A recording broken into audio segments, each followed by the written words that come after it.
Okay, before my memory card got full, I was saying that I learned little limericks about things at MCC in my anatomy class to remember things. So these are the carpals. The metacarpals are right above it. These. And the phalanges are the tops. And we've got the distal phalange, part of the phalange, which is your fingertips, the medial, and the proximal phalange. And I'll flip them over.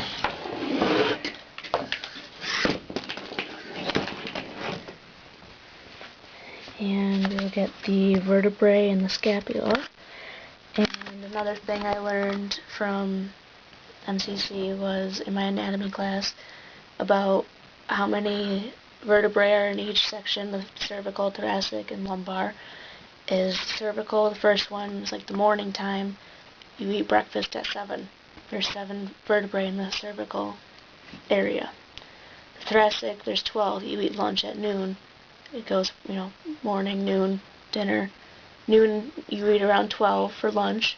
There's 12 thoracic vertebrae. In the lumbar, you eat dinner around 5, and there's 5 lumbar vertebrae. And then you've got the sacral region too. So the spinous process, these sticking out, you got the axis and atlas up here. The transverse process also sticks out there. So you got spinous process and transverse process. The scapula, you've got the acromion process there. Look it over. So acromion process on the back, the coracoid process, the coronoid process here, and then we've got a suprascapular notch, which you can see is right there. My pencil tip is, and you've got the inferior angle, superior angle up here. So we can move down the hips, the legs, and the feet. Here we've got the coccyx, which is the hip bone, and we've got the ilium, which is up here, the iliac crest, and pubic symphysis, which is right here, and that is different between men and women because women bear children, and that helps with that. The ischium below here. See the obturator foramen, it's this hole. We go onto the femur.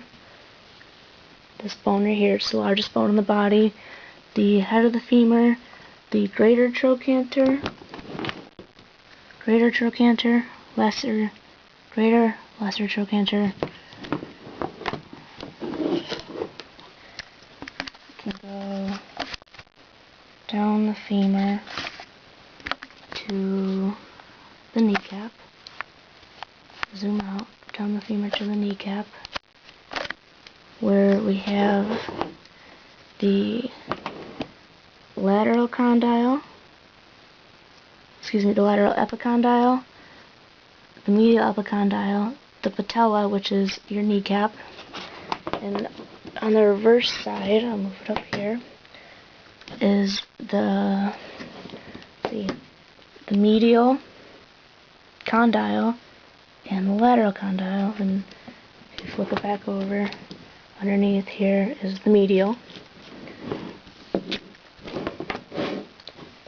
Again, the patella, the kneecap. Moving down is the tibia, and fibula, sorry. And here is the medial condyle for the tibia, the lateral condyle for the tibia. And this rough spot right here is the tibial tuberosity. It kind of sticks out there.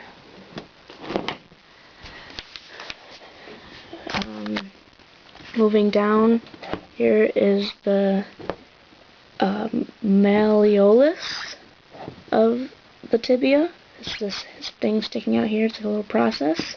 Malleolus process of the tibia. The malleolus of the fibula. There. And down to the foot. Here we've got the calcaneus. It's kind of your heel bone.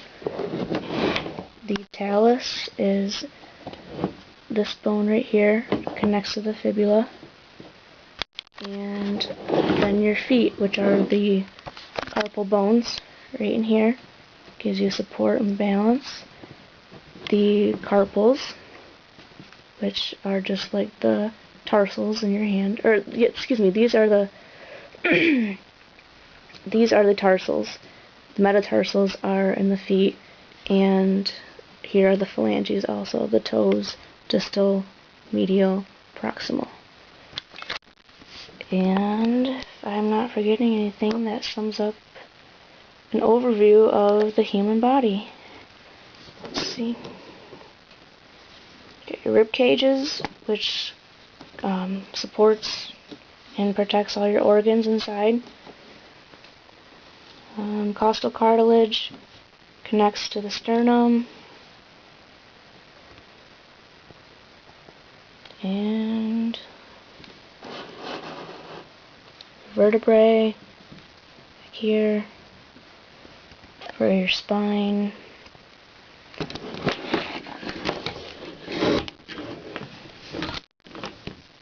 The vertebral foramen, which I'm pretty sure this pole is running through where your spinal cord would go.